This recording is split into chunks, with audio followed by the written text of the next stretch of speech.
The first is health. Now, if you've ever stood behind a diesel bus, you probably know that it's not very good for you. And in fact, diesel exhaust is made up of hundreds of chemical compounds, including volatile organic compounds known as VOCs, benzene, nitrogen dioxide, sulfur dioxide, and small particulate matter called PM2.5s. Over 40 of these compounds are considered toxic air elements. And in fact, diesel exhaust is classified as a group 1 carcinogen. It used to be classified as a probable carcinogen, and I think it was within the last 10 years that that rating actually changed to reflect, more current research about exactly what the impacts are.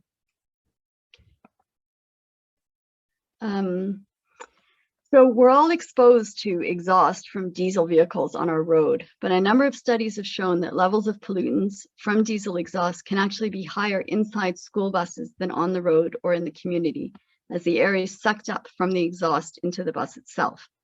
For example, a study in Texas showed that a child riding a school bus was exposed to 4 times the level of pollutants as someone riding in the car in front of the bus.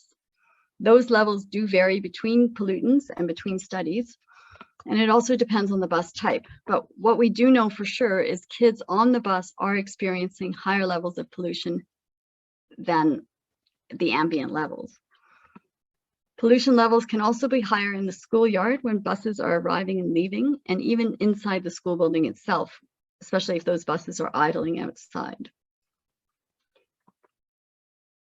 So the health impacts of diesel exhaust are very well documented. Many studies have confirmed links between diesel exhaust and a number of health impacts, including the risk of lung problems, worsening of asthma, onset of allergies, lung cancer, and cardiovascular problems. And this isn't an exhausted list by any means. What's especially worrying is that children are even more vulnerable to the effects of diesel exhaust because they have a smaller body size, higher activity levels, and breathing rates. So their relative exposure is higher. As well, their lungs are still developing, so they're especially vulnerable.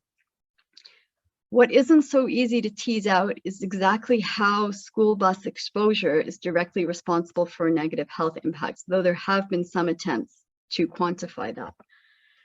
But we do know that any exposure is harmful. The second big thing about diesel buses is, of course, climate change, which I think that you are all familiar with, so I won't talk about it too long. Diesel school bus engines obviously burn fossil fuel and are a source of carbon emissions. Transportation accounts for 37% of BC's greenhouse gas emissions per year. And BC has also committed to reducing emissions from transport by 40% by 2030. Each diesel school bus emits over 17 tons of CO2 equivalent per year. So obviously, school buses are not a huge bit when we look at all of our emissions from transportation, but they are an important part of the puzzle. And there are reasons why school buses are actually an easy sector to electrify.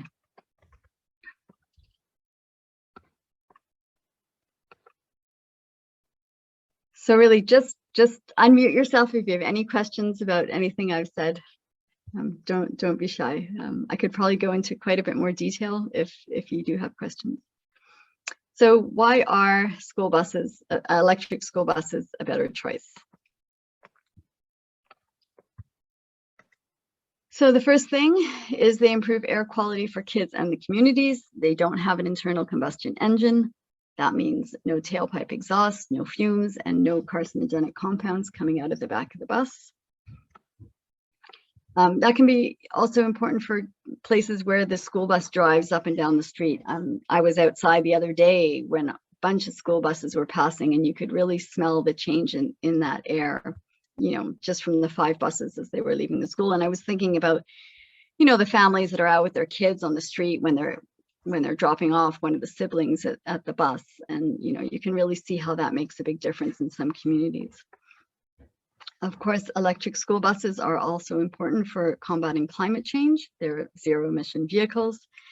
In BC, 95% of our electricity comes from renewable sources. And according to the BC government figures, each electric bus saves 17 tons of CO2 equivalent per year. I've actually seen quite a few different figures on that. In Quebec, they say it saves 23 tons of CO2 per year.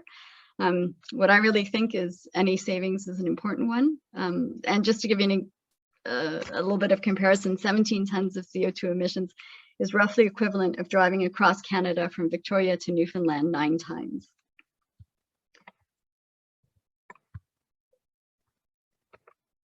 Okay, another thing about electric school buses that is maybe not as well known is that they're actually quite cost effective.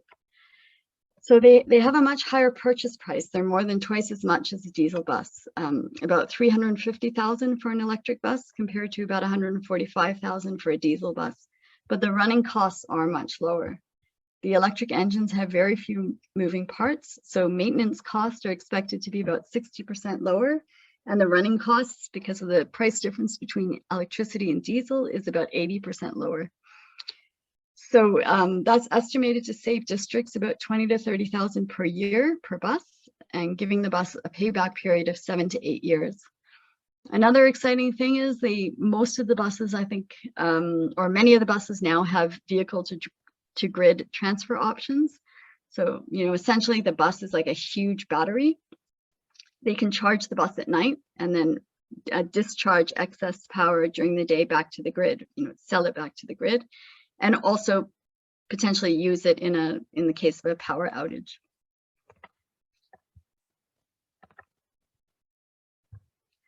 And they also bring social and mental health benefits. They're very quiet, obviously, or silent. So I think that really changes the atmosphere for kids. I had a funny comment. I was talking to the chairperson in Souk district, which had the first electric bus in BC. And I asked him if there were any surprises with the buses. And he said, well, the biggest surprise was how quiet it was. And he told me how as a kid, he remembers like hearing the bus and then like needing to grab his lunch and get out the door. And so he said it was really quite amazing when he saw the bus and it didn't make any noise at all. And I think that is a real benefit for kids, for kids that spend a long time on the bus, that can really change their ride to school. It means they can talk to their friends, they can read a book, they can listen to music, they can actually use that as quality time rather than taking that big chunk out of their day. It also importantly demonstrates action on climate change. We know that kids are worried about climate change. We know that seeing action or taking action is one of the best things for people's mental health when they have anxiety about climate change. And I think it's important that they see that the adults in their life are doing something. It also provides a learning opportunity. We're teaching them that climate change is a problem. We're teaching them about these new technologies. It's a learning experience for them when they can see those technologies in action.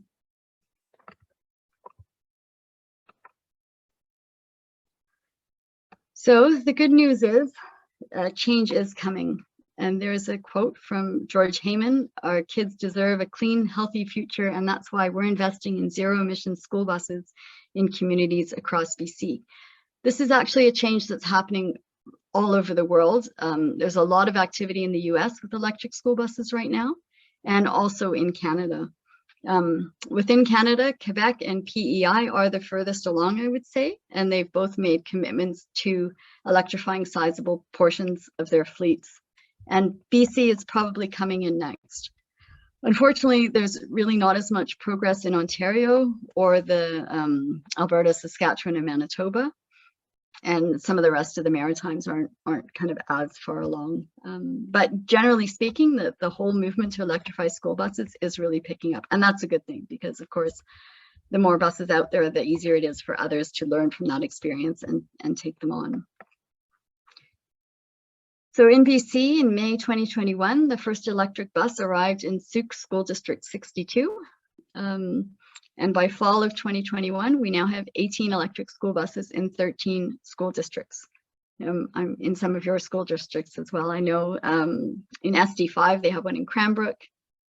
And I've forgotten the rest, but there's quite a few now. And starting this month, there's 34 more already that are arriving. So school buses are purchased once a year. And last year, 34 out of 68 school buses purchased were electric. The other thing is the new bus orders will be going in May, June 2022. So we would really like to see that all those new buses purchased are electric. That's really our goal here. So one important thing to understand when thinking about how to get more buses rolling is to understand who is making the purchase decisions and how that's allocated. So in BC, we have 60 school districts that have elected school boards, elected parent advisory councils, and elected district parent advisory councils. So those are kind of elected representatives who are obligated to listen to the people that they represent, which is of course parents within the school community. We also have separate First Nations School Association and an independent school association.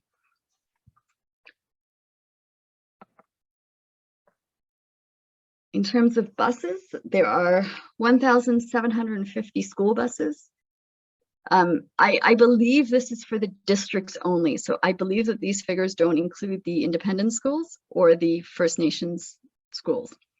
So 1,750 school buses, 1,250 approximately of those are district owned. So they're owned by the school boards themselves. And there's another 500 that are contracted out that are privately owned. And that makes a little bit of a difference in how the funding is allocated. Out of those, roughly 100 buses are replaced each year. Buses typically have a 10 to 14 year lifespan, and they're retired based on their age and their mileage, a combination. So it depends a bit on the bus type as well.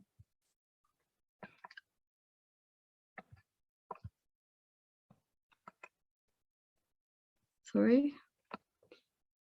So of course, sorry.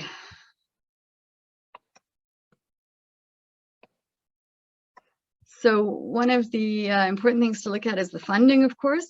As I said, a diesel bus is roughly 145,000, whereas an electric bus is 380,000. So obviously there's quite a big price difference there. So the Ministry of Education allocates the funding to school of the replacement cost of a diesel bus, 145,000. Right now, there's also a supplemental amount that they'll give for an electric bus, another 30,000. Clean BC has a program where they will top up another 33% of the cost of the bus, so up to 150,000. And then the Canadian Infrastructure Bank is offering what are essentially risk-free, low-interest loans to school districts. So the districts have to pay back the loan based on the savings that they get from the bus. If they don't save money, then they don't pay back the loan. So it is quite a good deal, and that can be used for the rest of the funding. This is all changing a little bit because right now the Clean BC funding goes directly to the schools, but they're actually changing that this year, and it will probably come through the Ministry of Education. The BC budget will come out in February, and that's when the funding details will be firmed up, but it should be similar. I think we have someone on the call from an independent school. So for the last 2 years, there was $3 million in that Clean BC fund for district schools and 1 million for independent schools. So they used up the district funding, but none of the independent schools took up that 1 million in funding. So there is quite a lot still there for independent schools. There's also new funding that should be coming from Canada Infrastructure. Some of you may have seen it announced, a zero emission fund that was, I think it was $2.75 billion. And some of that was specified for school buses, but the amount hasn't been specified yet. But that funding should be coming soon, if not this year, then for next year. So with all these wonderful things about electric buses, you're probably thinking, what are the barriers? Why aren't there more of these? Which is what I thought. But I talked to school bus transportation managers kind of across Canada, and these were some of the things that came up. So of course, people were concerned about the cost. There is funding available. I think right now, not all districts are aware that they can take the loans because districts typically can't take out loans, but they have gotten an exemption for the electric buses. But cost was something. Another concern was where will we charge the buses? So right now, the bus driver typically parks the bus at his or her home or somewhere on the route. So for districts to change, they'll obviously have to find a way to park those buses back at a central location, charge them. So an inconvenience or something that needs to be worked on, but obviously something that can be solved. People had concerns about the reliability. I had one school transportation manager tell me that you never see a parent as mad as when the bus won't pick up their kids. So that was a concern. I think there's been a few news articles lately about buses running in Alaska at -40. So I think the cold temperatures is something that people were concerned about, and that's obviously been shown that it's not such an issue. They are working on different technologies right now in terms of heating the buses inside. I think there is some exploration of putting heat pumps inside the bus to make them warmer. Another concern people had was about long bus routes, whether they could cover those distances, and that that is a genuine concern for sure in some areas. A bus can typically go about 250 kilometers on a single charge, I believe, which is more than most bus routes are. But for example, there's a bus in SD5 in Cranbrook, and they've gotten like an extended battery, so I think it can do over 350 on a single charge. So there are ways around all those issues. So what's next? All of you. So I'll just take a minute here and talk a little bit about For Our Kids. I think though most of you are familiar with it. So the For Our Kids sort of way of working is really to empower parents to take on what is important for them in their communities. And their basic motto is find some friends, take something on, and tell your story. And I really see this campaign unfolding in a similar way. The more parents are asking for electric buses, the more there will be. So what I'd love to hear everyone's ideas, of course, but really what I see is that parents and grandparents and guardians and students and whoever's concerned within those communities, if we can get those people connected, generating support, and then presenting that to the schools and the districts to convince them that this is something that they need to look at. And of course, media coverage and lobbying MLAs is also important in generating wider support for school buses and making sure that funding is there. That's probably even more important outside of BC, in provinces where they don't have as much funding as we have here. The way we can support you and I can support you with this is, with any background information you need, research, contacts, arranging webinars, and sharing information, because I think that, the more you can go armed with information and showing the positive experience elsewhere, then the easier it is to convince school boards to purchase more electric buses.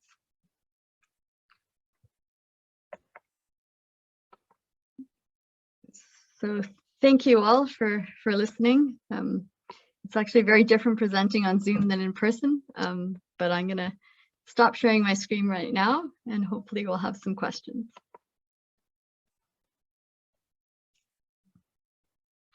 So I think that was a bit of a whirlwind introduction to electric buses. Does anyone have any questions?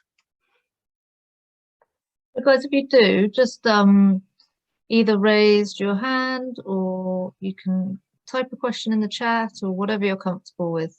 Or just let us know that you want to ask a question in the chat, just so we don't all talk on top of each other. So Laura. Hi, thanks Ruth, and yeah, exciting campaign. A question I have is like regarding the funding that the province can offer. How many school buses potentially could take advantage of that? You said there's about 100 new buses a year. Just wondering if it runs out after 5 or 8 buses, how much of a push can actually happen? Yeah, so that's a little hard to answer because the budget hasn't come out for this year. So the school bus purchasing goes through what's called the Association for School Bus Transportation of BC. And I asked him that just yesterday, and he said, well, the budget will be coming out. What I get the feeling though is that you know, that the more people ask, the more funding will become available. So perhaps not this year, but I know in the announcement that the Canada Infrastructure Bank put out originally, they did say, you know, we're giving this much right now, but if there's more need, we can put more. Interestingly, I think only one school district took advantage of that loan last time. So it is a pretty risk-free loan. You can go into the website and I can put the link. I can send that all to you after. You know, that they really only have to pay it back out of their savings. But in the end, school districts didn't do that. So that funding, I think, is largely still there. And as I said, none of the independent schools took advantage of that funding. And I don't know if that funding will then be put into a different pot or if that is being reserved. Thanks. I think because they end up saving money, some school districts are just, you know, committed to taking the, you know, taking the pain of the initial payment. So the Sauk School District, which is 62, and I believe Nanaimo as well, have both committed to trying as much as they can to only purchase electric buses from now on. And I spoke to the manager at Sauk and he just said, you know, like, you know, it's our rainy day fund and, you know, we're going to use it for this.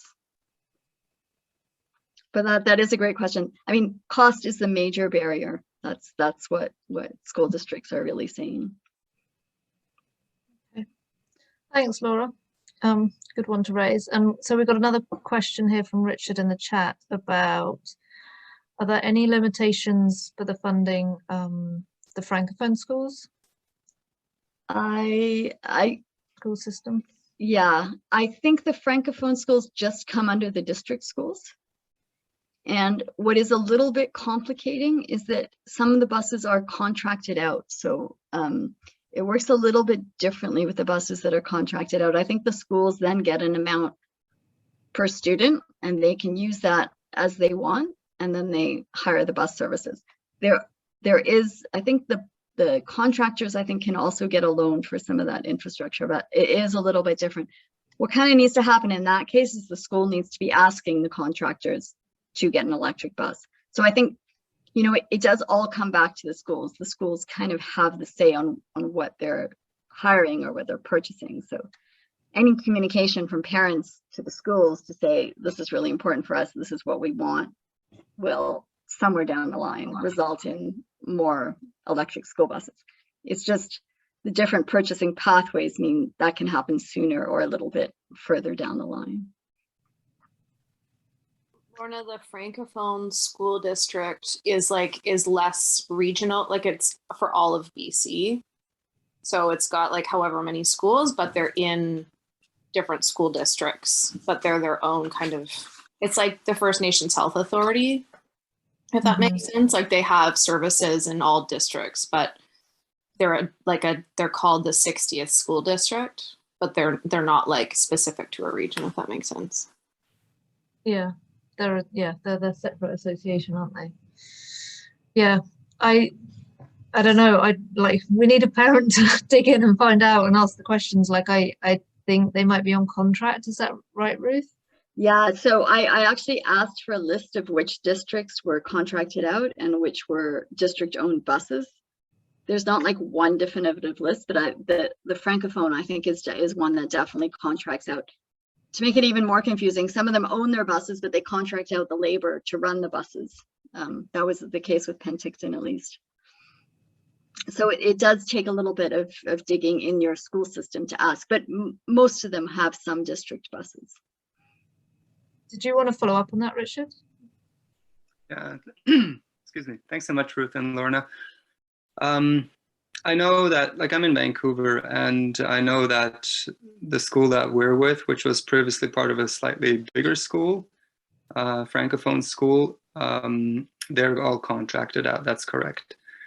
So it makes sense to me that the contractor would have to be approached probably through the school.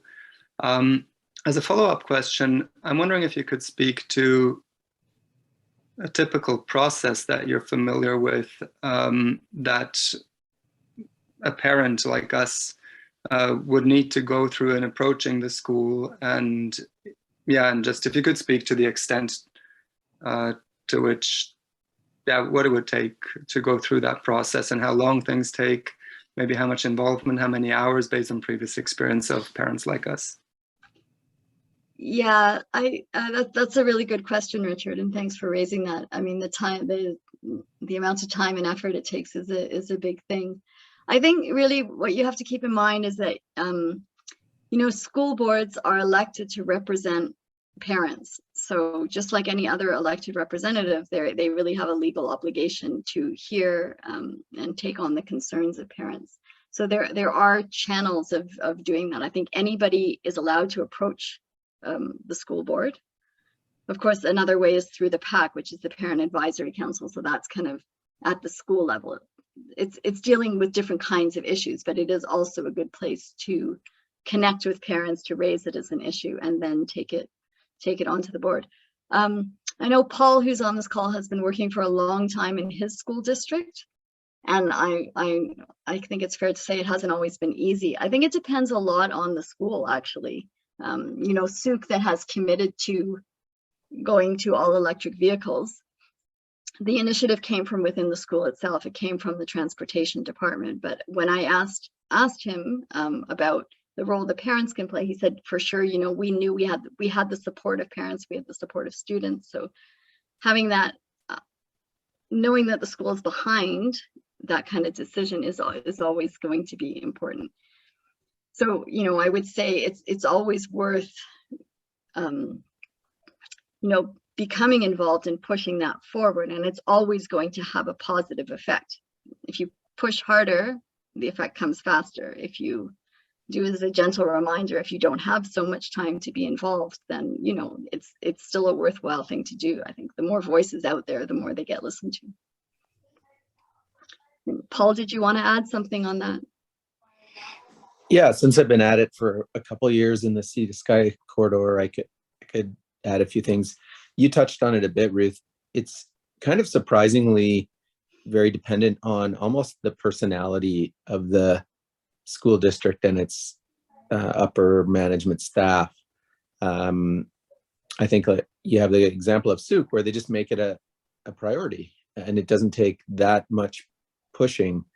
If it's not a priority, then the excuses come. It's too expensive. It doesn't have the range, and they're really excuses, because as Ruth's presentation has shown, those things are solved. None of these boards are talking about replacing all their school buses at once. So range, I don't think range is ever an issue. They could choose a few of the lowest hanging fruit runs for their buses. And once you meet with them, you find out, oh yeah, we could do that. So you have to spend time sort of knocking down those objections and reducing the number of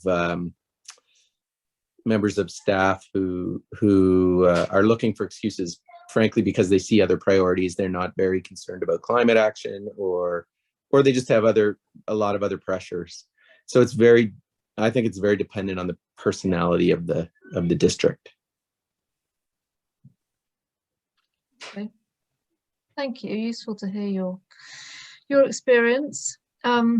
Got one question here from Heather, and then we'll go to Sally. So Heather wants to know, are the buses very different to drive, and because of that, is there extra training time for drivers? I think my understanding is they're not very different to drive. They are somewhat different, and I think that there is a lot of support there from the company that gives out the buses. I'm actually going to be speaking with one of the first drivers of the electric school bus in BC in a couple of days, so I can tell you more. But apparently he was extremely excited to drive this bus and was really into it. I think the drivers generally like them because they are so much quieter, and it must be a much more pleasant thing. And I think, with maintenance as well, there's some training, but that support is all available, and it's, the companies making the buses are quite supportive there in supporting the districts to make that transition. Great, thanks Heather for that question. Sally? Thanks, Lorna. I'm curious, Paul, just to kind of build on the approach in Souk, thinking about, not to put you on the spot, but just brainstorming a bit, knowing like how much districts have on their plate right now. The last 2 years have been so much, and they've taken on so much, and have, you know, kids who are managing like new mental health issues, and like, you know, families who are really struggling.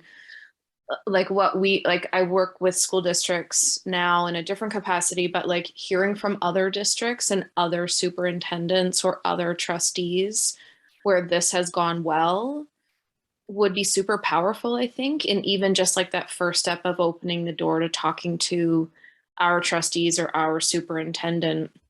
And I'm wondering if like the leadership in Souk would be willing to do some kind of like town hall or something like again, not like they already have a ton on their plate. Who knows who we could get in the door, but I wonder if there's just like some cross district learning that's already happening that we could like get our district to kind of slide into, or do you know? Yeah, Ruth and I have talked a bit about doing exactly that. I think it's a great way to go. That the boards who, or not just the boards, the staff who, for whatever reason, don't see it as a priority. I personally think it's almost like reference selling, right? Why is it easy? Why are the things you're worried about not an issue? Let's hear from somebody who's actually done it. Will go a long way. And so I think Ruth is actually chipping away at that. Yeah, for sure. So I spoke to the board chair and Souk, and he did offer that, you know, if anybody needs help, you know, I'm happy to do that. And he offered that, you know, if we wanted him to come on a call where we could bring together people around BC, and then they could share that learning, because it really is true. You need to know that it's gone well for someone and how they're solving these problems.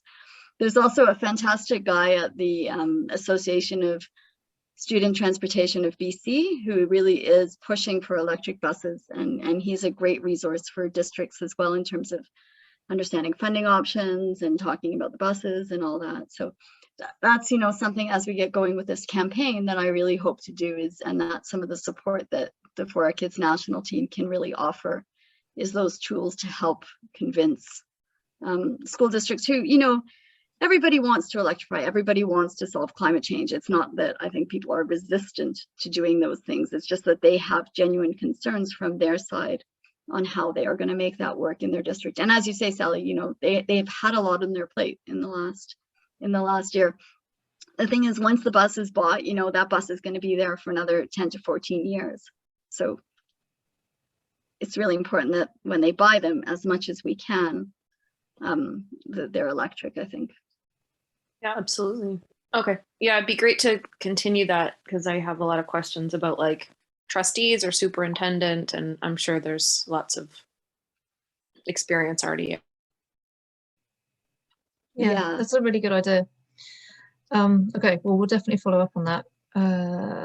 Sarah had a question, and then on to Richard.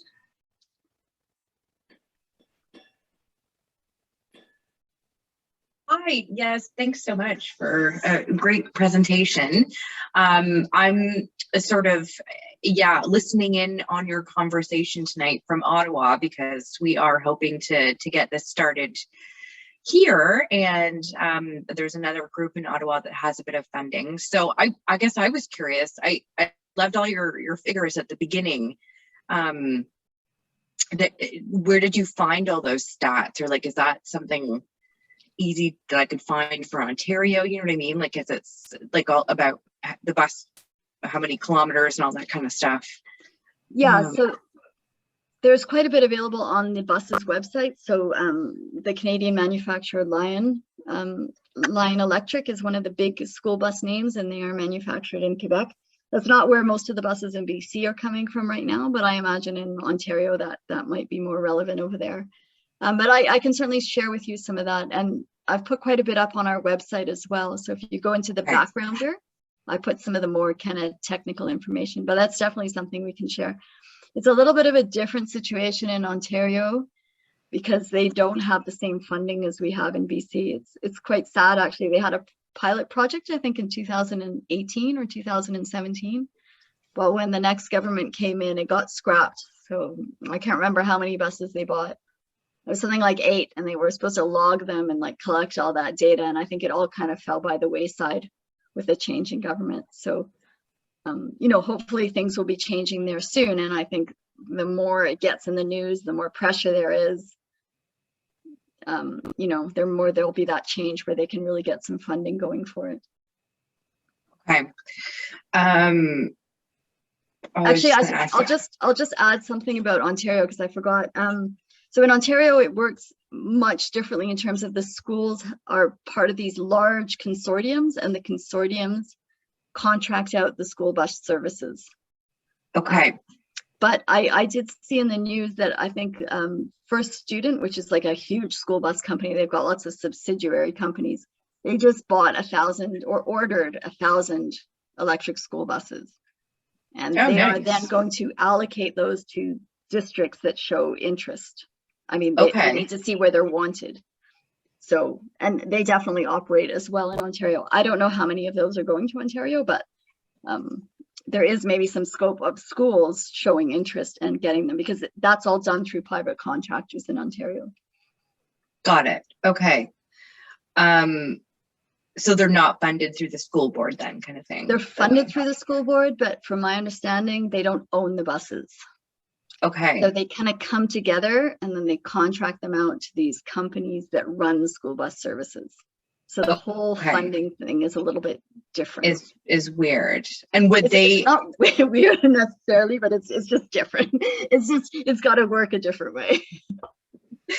Are we eligible for those CIB loans to them? I don't know exactly. Okay. So there's some, but I'm not exactly sure. But there is have you heard of Pembina Institute? So we are working with them in BC, and they are also working in Ontario to kind of come up with the economic case for electric buses in Ontario. So Pembina, I think is how you say it. So that's going to help build the economic case for larger transition in Ontario. But there's definitely, like when I spoke to transportation managers in Ontario, there's definitely a role for parents to be going to their school boards and to be, you know, saying we want these buses, because that will filter down and drive that transition. Awesome. Thank you. Sorry to put you on the spot for. Yeah, no, that's okay. And this is super helpful. It was a great presentation. So yeah, maybe we can hijack you for our Ontario case too. Yes, for sure. No, definitely. And you know, just send me an email and we can chat again about that in more depth. Awesome. Thank you. And Sarah, David just put some comments in the chat about a private company. Oh, perfect. Okay, cool. Thanks for that, David. So yeah, Richard, you had another question. Yeah, thanks everyone. It's a good conversation. It's good to see how different questions and perspectives are coming from different people. It doesn't seem like it's a slam dunk exactly. Everyone has their own needs and thoughts and questions. I wanted to follow up on that process question that I asked earlier. I was aiming more sort of at wondering if there's a best practice that has already been developed for the first couple of school buses that have been rolled out here in BC. Like a best practice that, that for our kids would already know about as part of being connected to these projects. That's one question. And with that, I'm also wondering if it's on the radar or if there have already been packages developed, so to speak, that parents like myself could use so to approach our school boards, our schools, our parent advisory committees, just to, I guess, help accelerate what the penetration and success in moving school buses into our school districts.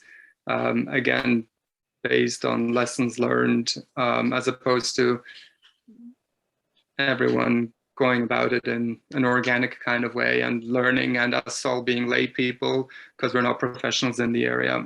If you could speak to that, that'd be awesome. Yeah, so I would say in terms of the first part of your question, I think the For Our Kids model is really enabling parents to work on things that are important to them, and sort of knowing that the parent voice has a lot of moral authority, because as parents, climate change is affecting our kids. I mean, kids have a lot of more moral authority too, as we all know and we've all seen. In terms of the process of approaching schools, I did put that question to sort of the Association of School Boards, as well as my own PAC. And I think they're kind of two avenues that you can go. Anybody can approach the school board.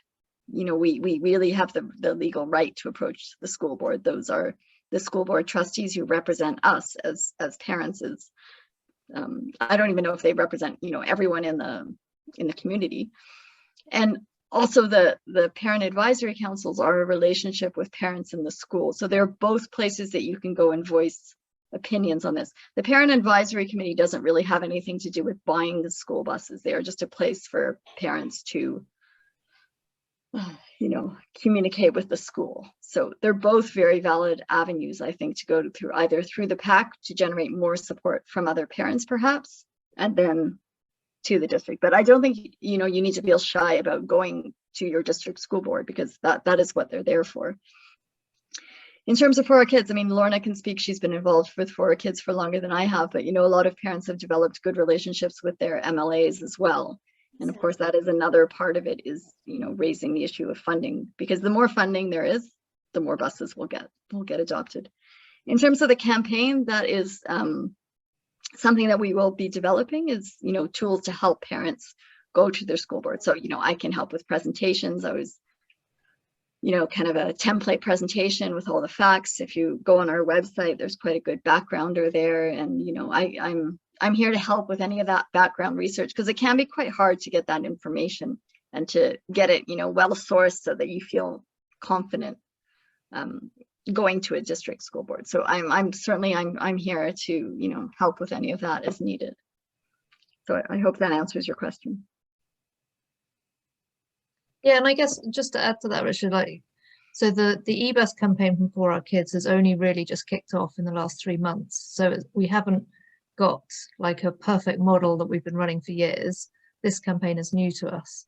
But sort of reflecting on how For Our Kids has worked, we're very sort of bottom-up parent-led, but what we found is that you don't necessarily need vast numbers of people, like 3 or 4 committed people who are prepared to go to a meeting and do the research can be very impactful, and can be enough to get change with your MLA or whether it's with your school board. So don't feel like you need to sort of find a vast army. I think you need to find like a team of allies of 2 or 3 other people who are committed to turning up to these meetings and lobbying with you. And you can, that can be incredibly impactful. And then we're here to help with, like trying to get media and trying to create stories and spreading the message. But yeah, it's kind of, you'll be surprised how much a parent voice can achieve, I feel. And I'll just say something else on that too, is that, this is not a new thing for school boards. It's on their radar. When they go to the bus purchasing website, there's a big thing that says Go Electric School Bus Program that they can just click on and see about the pricing. So, it's a little bit of a nudge. I imagine that they have genuine concerns too. They're probably thinking, oh, what if we buy the school bus and it breaks down? Like, what will parents say? And so I'm sure just them knowing they have parent support and that parents are wanting this as well is enabling for them to do something that, is already on their radar and is perhaps something they are already seriously considering, because many of them are considering electric school buses. We just want to make sure as many get purchased as possible. Mm-hmm. Yeah, maybe I'm thinking it might be useful to know a little bit of context where my questions are coming from. I mean, one, I'm a parent, I'm wearing that hat. And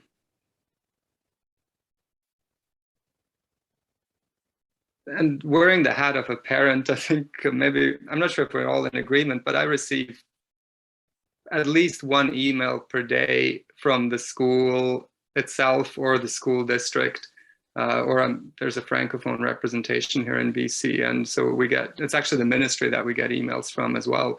And I read about 1 out of 7 of those emails.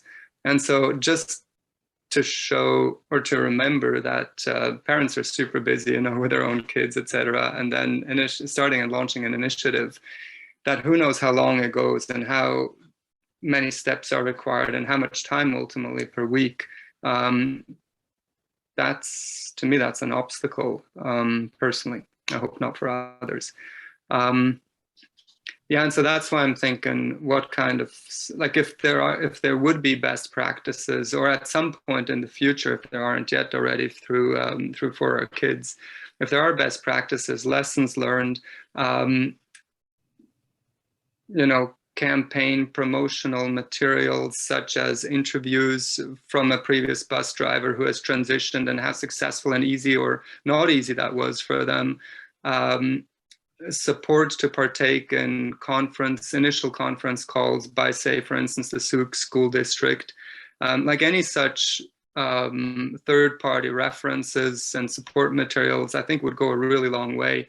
I'm saying that I ran my own business and did business development, actually with institutions largely in British Columbia, on renewable energy. So I'm talking about, new ways of doing things. Like the topic of change management is really at the forefront here. So how do we make this change happen? And in a new market, there's not necessarily the same approach or an established approach that would be available, say, with existing school buses that need to be promoted to us.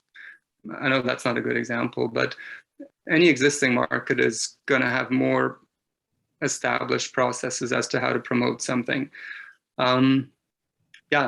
So the short of it is, I guess, as material becomes available, tools, I think, Ruth, you mentioned the word tools earlier. It'd be really useful to me to know what those are and best practices about how to approach schools, and say at what stage to engage you, Ruth, in an initial presentation, and what material would be suitable to the school, or maybe what sort of background digging that I can do with a pack to see maybe what questions initially come up, and how we could work together to promote the initiative. Any such information would be hugely useful. Mm-hmm. Yeah, for sure. Thank you, Richard. Yeah, those are things that we are putting together, and yeah, I'll definitely be in touch with you. And which school district were you in again? Do you know? Sorry, where are you coming from? Yeah, I don't know which school district I'm in. I just know it's part of the Francophone school system. Oh, okay. And the school name per se is Norval Morisseau. Yeah, no, that will all be under the Francophone school district thing. Just for me to keep in mind as I'm digging, so that I can get some of that background information for you on who to contact, because I know that parents are busy, and there are so many issues. It's tough. It really is. Yeah, and just for your own information, if you want to write that down too, the previous school that our school was an annex to before they split off about a year ago was called Anne Hébert, Anne Herbert. Mm-hmm. Okay, we've got a couple of minutes before we wrap up, so I just want to point out we've got one quick question from David, and then I'll let you wrap up, Ruth. Just asking because a lot of kids, and I know this is true in Vancouver, a lot of kids take regular buses to school. So just the normal transit, I guess that's what you're meaning, David? Like, have any municipalities approached, or schools gone to municipalities saying, can we electrify the school bus, the transit fleets? Yeah.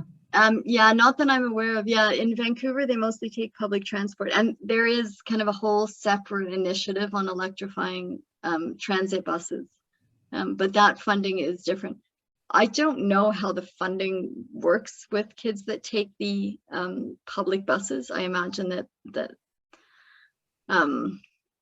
there's, I think it's up to the districts to set the walking distance, and then beyond that, they have to provide something for the kids that need to be bused, but they do change that district. But the electrification of transit buses is you know, there's kind of separate funding for that from what I understand.